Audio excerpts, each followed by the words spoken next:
শুভ সকাল আমার প্রিয় বন্ধুরা, কেমন আছে সবাই? আশা করছি সকলে অনেক বেশি ভালো আছো। আমরাও না বেশ ভালো আছি। ভারতের ছোট্ট একটি গ্রাম থেকে আমি রূপা, ব্লগার রূপা চ্যানেলে সকলকে স্বাগত জানিয়ে আজকের ব্লগটি শুরু করছি। গলার অবস্থা শুনে তোমরা একটু হলেও বুঝতে পারছো যে আমার শরীরটা কেমন আছে। তো ভিডিওটা শ্যুট করেছিলাম, ভয়েসই দিতে পারছি না, এতটাই গলার অবস্থা খারাপ। তবুও না আজ একটু কথা বলতে পারছি। কাল তো মোটেও কথা বের হচ্ছিল না, এমন মনে হচ্ছিল যে কান্নাকাটি করছি, তারপরে এরকম কথা বেরোচ্ছে। তো চলো খাটটাকে সুন্দর করে গুছিয়ে নিলাম। সিমরানের পড়ার টেবিলগুলো এবার গুছিয়ে নেব। বই খাতা তো জানোই, যে বাড়ি বাচ্চা থাকে কত বই খাতা চারিদিক হয়ে থাকে, আর রোজ সকালে না এগুলোকে গোছাতেই হয়। রাতে যেহেতু বই পড়ে আর সকালবেলা সেই বইয়ের থেকে কিছুটা বই নিয়ে স্কুলে চলে যায়, আর সকালবেলা এই অবস্থা থাকে। তো রোজই কিন্তু আমি টেবিলের ওপরটা গুছিয়ে নিই।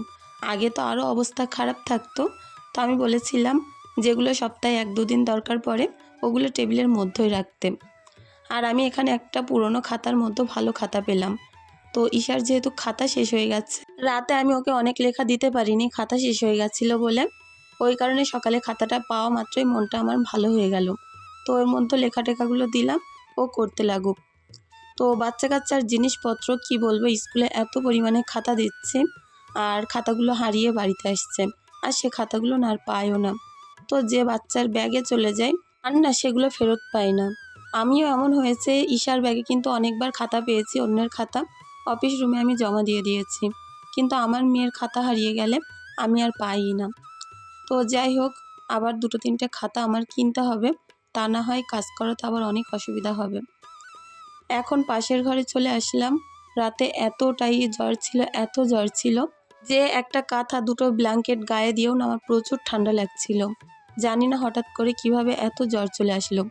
তো তার মধ্যে আগের দিন হয়েছে একটা কাজ, যে যার কারণে হতে পারে মেয়েকে নিয়ে 2 দিন করে স্কুলে গেছি ভিজতে ভিজতে।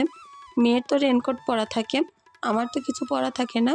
তো আমি তো গাড়ি চালাই, তো ছাতা ধরেও আমি গাড়ি চালাতে পারি না, ওই কারণে ভিজে ভিজে কিন্তু আরও এই অবস্থা হয়েছে। তো যাই হোক, আজ যে সকাল থেকে রাত পর্যন্ত এত কাজ করেছি, তার মধ্যেও ভিডিও শ্যুটও করেছি কিছু কিছু, তোমরা দেখলেই বুঝতে পারবে। আর ভিডিওটা হয়তো একটু বড় হয়ে যাবে। তো আশা করছি সবাই আমার পাশে থাকবে। আমাকে পিঙ্কি দেবনাথ প্রোফাইল থেকে বোন বলেছ, হার্ড ওয়ার্কিং ওম্যান আর লক্ষ্মীমন্ত মেয়ে।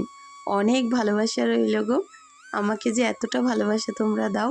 আমার কাজকর্মের মধ্য দিয়ে তোমাদের এই যে ভালোবাসাটা পাই, সত্যি না এর সঙ্গে কিছুই তুলনা হয় না।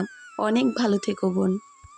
মামনি সরকার প্রোফাইল থেকে বোন বলেছ, তোমার হাঁসগুলো অনেক সুন্দর। অনেক অনেক ভালোবাসা রইল গো।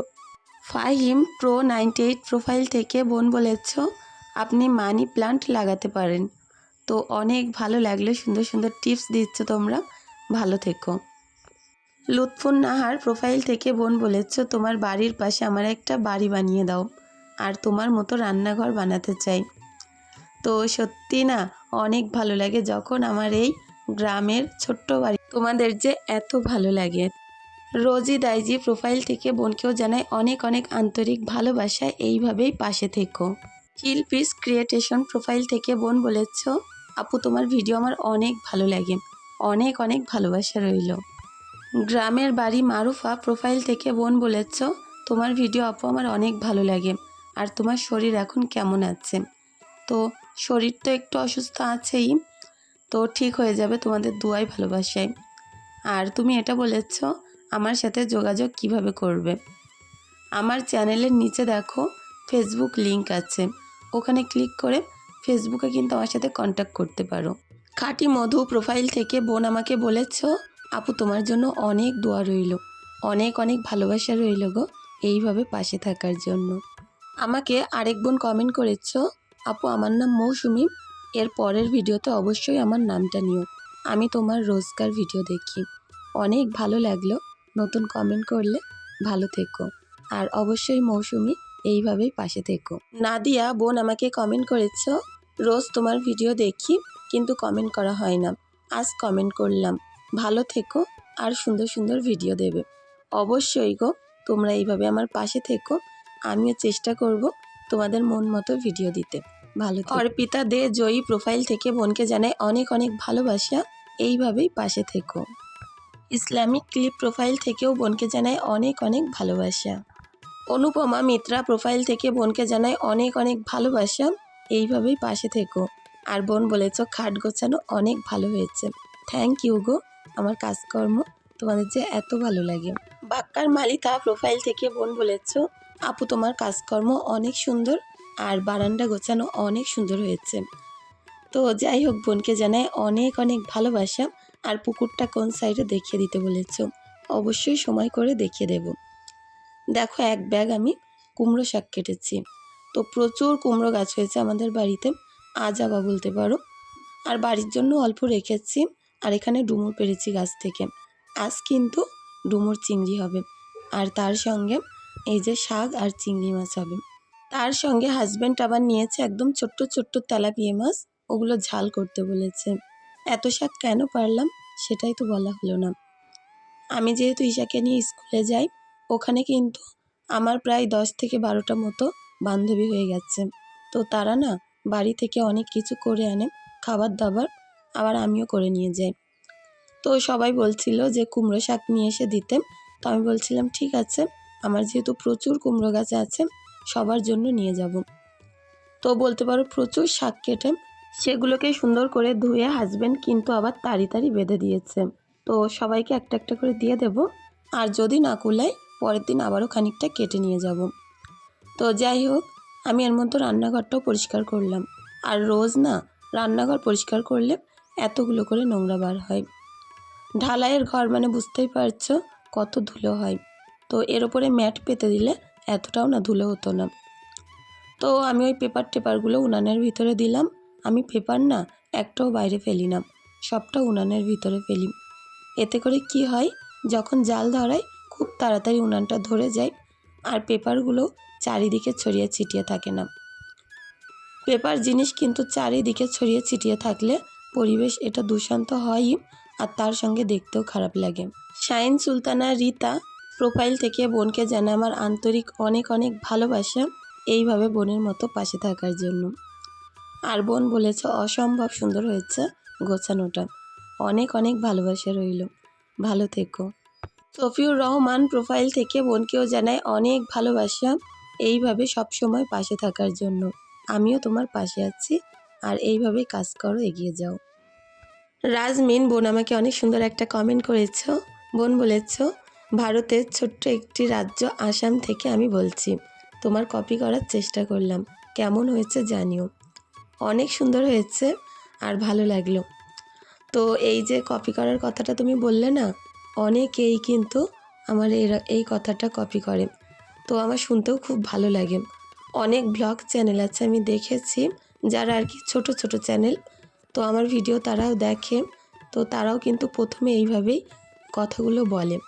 তো সত্যি এত বেশি ভালো লাগে, তখন কি বলবো, যে না আমার কথাগুলো শুনে কেউ অনুপ্রেরিত হয়েছে। আর বোন বলেছ তুমি কতদিন অন্তর অন্তর একটা করে রিপ্লাই ভিডিও দাও, অবশ্যই যদি সম্ভব হয় একটা কিউএনএ ভিডিও তৈরি করো। তো আমি কিন্তু এমনি তো একদিন বাদে বাদে তো ভিডিও দিই, আর রিপ্লাই তো আমার কি বলবো, সময় থাকলে আমি রোজই রিপ্লাই দেওয়ার চেষ্টা করি। আর যেদিন আর কি ভয়েসে একদম সময় থাকে না, সেদিন না কমেন্টের আর রিপ্লাই দিতে পারি না। তো আলাদা করে ভিডিও তৈরি করব, কিন্তু একটু লেট হবে। তো এইভাবে আমার পাশে থেকো বোন, আর অনেক সুন্দর কথা বললে, আলাদা রকম কমেন্ট করলে।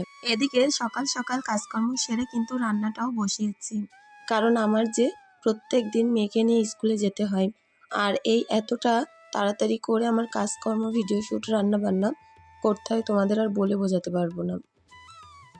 উনানটাই শুধু এবার রান্না করতে পারছি এত তাড়াতাড়ি, উনানটা পাকা হয়ে গেছে, আর এখন আর পানি পড়ে না আগের মতো। আগের বছরে যে কি কষ্ট করেছি উনানে রান্না করে, তোমাদের না যদি ভালোভাবে দেখাতাম বুঝতে পারতাম। ওপর থেকে পানি পড়তো আর ছাতা দিয়ে রাখতাম, কখনো কখনো পেপার টাঙিয়ে দিতাম। তারপরেও বেশি যদি পানি পড়ে, উনান কোনো দিন জ্বলে, তো খুব কষ্ট করে জ্বালতাম। তো যাই হোক, কী রান্না করছি সেটাই তো বলা হলো না। ওদিকে কুমড়ো শাক, আলু, কাঁচা লঙ্কা আর নুন হলুদ দিচ্ছি। আর এই দিকটায় ছোট্ট ছোট্ট তেলাপিয়া মাছের বাচ্চা, ওগুলোকে ভাজা করে নিচ্ছি। আর এই মাছ না একটু চচ্চড়ি বানালে প্রচুর ভালো লাগে ভাত দিয়ে খেতে। আমার হাজবেন্ড এরকম ছোট্ট ছোট্ট তেলাপিয়া মাছের ঝাল খেতে অনেক পছন্দ করে, তো ওর জন্যই বানাচ্ছি। শিরিন লাইফস্টাইল প্রোফাইল থেকে বোন বলেছ, আপু কত সুন্দর লাগলো ভিডিওটা। সমস্ত কাজ করলে, পুকুরে থালা বাসন ধুলে কুশানোর বালিশগুলো অনেক সুন্দর হয়েছে। আর বোন এটাও বলেছ, ভিডিও অনেক ভালো লাগে তোমার। অনেক অনেক ভালোবাসা রইল, এইভাবেই পাশে থেকো। মদিনা খাতুন বোন বলেছ, 4:30 বাজলেই তোমার ভিডিওর অপেক্ষায় থাকি। অনেক ভালোবাসা রইল, এইভাবেই পাশে থেকো। আর আমিও চেষ্টা করব ঠিক টাইমে ভিডিও দেওয়ার জন্য। রিম্পা বোন বলেছ, ভিডিওটা দেখলাম ফার্স্ট আর ভেবেছিলাম কমেন্ট করব না, কিন্তু না করে থাকতে পারলাম না, তোমার ভিডিও এত ভালো লাগে। আর ঈশাকে একটু ডক্টর দেখাও, কারণ ও বাচ্চা তো বোন ঠিকই বলেছ। আর ঈশার যে একটা প্রবলেম আছে পেটে ব্যথার, এটা কি কারণে হয় জানো তো? যেদিন টিফিনে একটু রিচ খাবার হয়ে যায়, তো সেই দিনটা ওরকম সমস্যা হয়। আর বাচ্চা মানুষ, অনেক বাচ্চারা বিভিন্ন রকম রিচ খাবার টিফিনে নিয়ে আসে, সেগুলো দেখে না ও চায় ওরকম খাবার, আর বানিয়ে দিলেই ব্যাস প্রবলেম শুরু হয়ে যায়। চেষ্টা করছি যতটা সম্ভব বিনা তেলে এখন থেকে খাবার দিতে, তো তারপরেও খেতে চায় না। বলো এবার কি করব? ওই কারণে আমি অন্যান্য খাবার দিই, কিন্তু তেলে ভাজা খাবার একটু কম দিই, আর দিলেই প্রবলেম। তো যাই হোক, তোমরা বলো যে কোন টাইপের টিফিন করে দিলে বাচ্চা কাচ্চার পেট থেকেও সুস্থ থাকবে, আবার এদিকে কোনো রকম কষ্টও হবে না আমার বানাতে। কাল তো ভিডিও দিইনি, তো কাল আমি ওকে বানিয়ে দিয়েছিলাম এগ দিয়ে সুন্দর করে মোগলাই। তো মোগলাইটা আমি তেলে ভেজে দিইনি, হালকা বাটার দিয়ে ব্রাশ করে, যেমন মোমো স্টিম করে ওরকমই করে দিয়েছিলাম। তো এক টুকরো মুখে দেয়নি। তো ভাবো, এবার বাইরে দোকান থেকে কোনো খাবার কিনে দেব, তো সেটা স্বাস্থ্যসম্মত হবে না। অনেক বেশি সমস্যা আছে এই টিফিনের সমস্যাটা নিয়ে।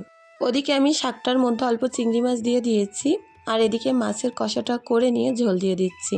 মাছ কিন্তু আমি কষিয়েই রান্না করি, যেমন সবজি কষিয়ে রাঁধি, কারণ মাছ জিনিসটা যতই ভাজা হোক না কেন, আমার মনে হয় কষালে টেস্ট আরও দারুণ লাগে। তো ওপর থেকে দিয়ে দিলাম একটু গরম মশলা, একটু জিরে মরিচ আর একটু সবজি মশলা। তো এগুলো মিক্স করে দিয়ে ঝোলটা পাতলা করে নামিয়ে নিলাম, কারণ মাছের ঝোল কিন্তু পাতলা পাতলা খেতে বেশি ভালো লাগে। তো চলো ভাতটা এবার উপর করে নেব। ভাতটা কিছুক্ষণ নামিয়ে রেখেছিলাম, এখন ফুটিয়ে উপর করে নিচ্ছি। আর এই সকালের টাইমটা আমি বুঝতে পারি না কোনটায় আমি কোনটা আগে করব। তার মধ্যে যদি থাকে গাদা গাদা রান্নার চিন্তা। তো মাছ ঝোলটা নামিয়ে নিলাম, আর এখন কড়া বসিয়ে দিলাম। ভালো করে তেলটা গরম করে এর মধ্যে সুন্দর করে আমি চিংড়ি মাছ দিয়ে ডুমুর রাঁধবো। ডুমুরটা কিন্তু আমি প্রেশার কুকারে আগেই সিটি দিয়ে নিয়েছিলাম, ডুমুর আর আলুটা। আর এত দারুণ ছিল ডুমুরগুলো, ছোট্ট ছোট্ট, ভিতরে না কোনো রকম বীজ ছিল না, যার কারণে কাটতে অনেক সমস্যা হয়নি। উৎফুন নাহার প্রোফাইল থেকে বোন আমাকে বলেছ, ভাইয়ার শরীর কেমন আছে? ওই সেরকমই আছে গো, ওষুধ খাচ্ছে, কিছু বোঝা যাচ্ছে না, ওষুধ বন্ধ হলেই সমস্যা। এখানে আমি পেঁয়াজ আদা রসুন ভাজা ভাজা করে চিংড়ি মাছগুলো দিয়ে দিয়েছি। এখন এটাকে খুব সুন্দর করে আস্তে আস্তে একদম আস্তে করে ভাজতে থেকে তারপরে নুন হলুদ লঙ্কার গুঁড়ো দিয়ে দিচ্ছি। চিংড়ি মাছ যত সুন্দর ভাজা হবে তত সুন্দর লাগবে সবজিটা। ডুমুর আলুটা আমি 2-3টে সিটি দিয়ে নিয়েছিলাম, একদম গলে গেছে। এটাকে সুন্দরভাবে কষিয়ে নেব। তো যেহেতু তখন নুন হলুদ দিয়ে আমি সিদ্ধ করেছি, কষানোর টাইমে নুন হলুদটা কম দিলাম, আর টিপে দেখলাম একদম পারফেক্ট আছে। কিছুক্ষণ ঢাকা দিয়ে রাখলাম যাতে আর একটু মজে যায়। সবজি কষানোর টাইমে তলায় কোনো ঝোল থাকবে না, আর একদম শুকনো শুকনো হয়ে যাবে। কষাতে কষাতে আলুগুলো গায়ে লেগে যাবে, আর সেইটার ঝোলটা হবে হালকা একটু গাঢ় গ্রেভিটা, সেটা কিন্তু অনেক দুর্দান্ত লাগে। আর এইভাবে করলে যে কোনো সবজি যদি কম তেল মশলাও দাও তবুও ভালো লাগবে। দেখো ডুমুর আলুটা কিন্তু আমার হয়ে গেছে, ওপর থেকে দিচ্ছি সবজি মশলা। তো এটা হচ্ছে সানরাইজের সবজি মশলা। চলো এটাকে নামিয়ে নিই। আর এখন এই কড়াইয়ের মধ্যে তেল দিয়ে শাকটাকে আমি ভাজা ভাজা করে নেব। তার জন্য দিয়েছি রসুন থেতো, পেঁয়াজ কুচি, আর এর মধ্যে পরে আমি শুকনো লঙ্কা দিয়েছিলাম একটা। তো শাকের সঙ্গে শুকনো লঙ্কা খেতে কিন্তু অনেক ভালো লাগে। কাঁচা লঙ্কা তো আমি সেদ্ধর টাইমে দিয়েছিলাম। তো শাকটা হালকা নাড়াচাড়া করে ভাজা করে এখন তলায় লেগে যাচ্ছে বলে তুলে নিলাম। বাইরের অবস্থাটা দেখো, রান্না করতে করতে এক্ষুনি নামবে ঝমঝমিয়ে বৃষ্টি। এই বর্ষা বাদলে না অনেক সমস্যা হয় কাজকর্ম করতে, বাইরে কোনো কাজ থাকলে ভাবি পরে করব, কিন্তু পরে এত জোরে বৃষ্টি আসে সেই কাজগুলো আর করতেই পারি না। আকাশটা কেমন লাগছে বলো। তো এই হচ্ছে আমার বাড়ির সামনেটা। এই জায়গাটার লুকটা কেমন লাগে তোমাদের জানিও। এখন দেখো রান্নাবান্না শেষ, সমস্তটা আমি মাজা ধোয়া করবো, ভাবলাম পুকুরে যাব, তার মধ্যে নামছে বৃষ্টি। হাজব্যান্ড এদিকে ভালোভাবে আমার ব্যারেল দুটোকে পরিষ্কার করে দিচ্ছে। তো যাই হোক, ও যে কোনো কাজ করে অনেক ধৈর্য নিয়ে, অনেক সময় ধরে ধরে, যেই ধৈর্যটা কিন্তু আমার নেই। তো আমি এই কথাটা বলছিলাম, তো আমাকে বলছিল এমনিতেও মেয়েদের ধৈর্য কম হয়, ছেলেদের ধৈর্য বেশি বলেই অনেক মেয়েদেরকে মানিয়ে নিয়ে চলে। তো ভাবো কোন কথার কোন উত্তর। তো যাই হোক, দেখো সুন্দর করে ব্যারেলটা পরিষ্কার করলাম, আর সারাদিন কিন্তু আমরা এরকম হাসি ঠাট্টা মজা করতেই থাকি। এদিকে নামলো বৃষ্টি, বাসন মাজতে বাইরে আমার আর যাওয়া হলো না। আমি কিন্তু পোটেই বসেই বাসনগুলোকে মেজে নিলাম। আর এই বৃষ্টিতে আমার রান্নাঘরের অবস্থাও খারাপ, চারিদিকে গাছগাছালি একদম টইটুম্বর ভেসে যাচ্ছে। উঠোনের কি অবস্থা দেখো। তো এরকম বৃষ্টিতে ভিজতে তো অনেক ভালো লাগে, কিন্তু গলার কথা ভেবে না আমি আর ভিজতে পারলাম না। তো এর মাঝে তো তোমাদের বলা হয়নি, রান্না টান্না করে এই কাজকর্মগুলো করে গুছিয়ে আমি এবার যাব মেয়েকে নিয়ে স্কুলে। তো এই অবস্থায় কি করে বেরোবো সেইটাই চিন্তা করছিলাম। বর্ষাকালে তো স্কুলে নিয়ে যেতেই হবে, সেটা পরিস্থিতি যেমনই হোক না কেন। তো হাজব্যান্ড যেহেতু বাড়িতে আছে, আমি আর যাব না, ওকে দিয়ে পাঠাবো। তো বাসনগুলো এই বর্ষার মধ্যে আমি উপর করে নিচ্ছিলাম। বৃষ্টির মধ্যে কিন্তু কাজ করতে ভালোই লাগে, আর ঠান্ডা ঠান্ডা থাকে, বেশ ভালো লাগে। আমার এই রান্নাঘরটা যে কী শান্তির জায়গা তোমাদের না বলে বোঝাতে পারবো না।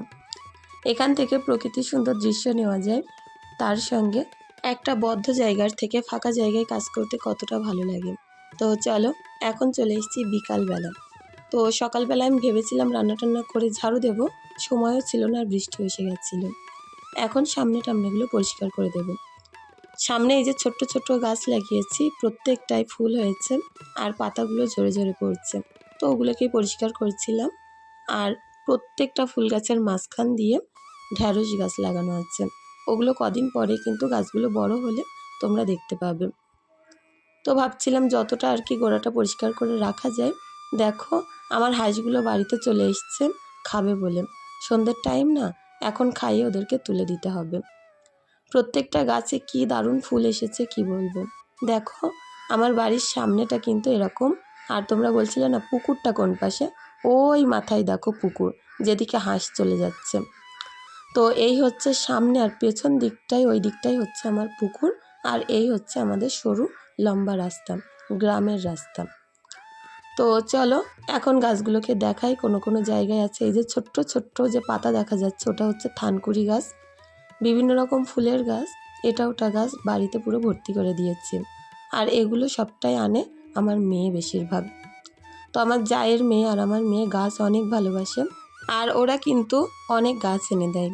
এখন কিন্তু পুরো সন্ধে অন্ধকার অন্ধকার হতে যায়, বাগানটা চারিদিকে অন্ধকার হয়ে গেছে।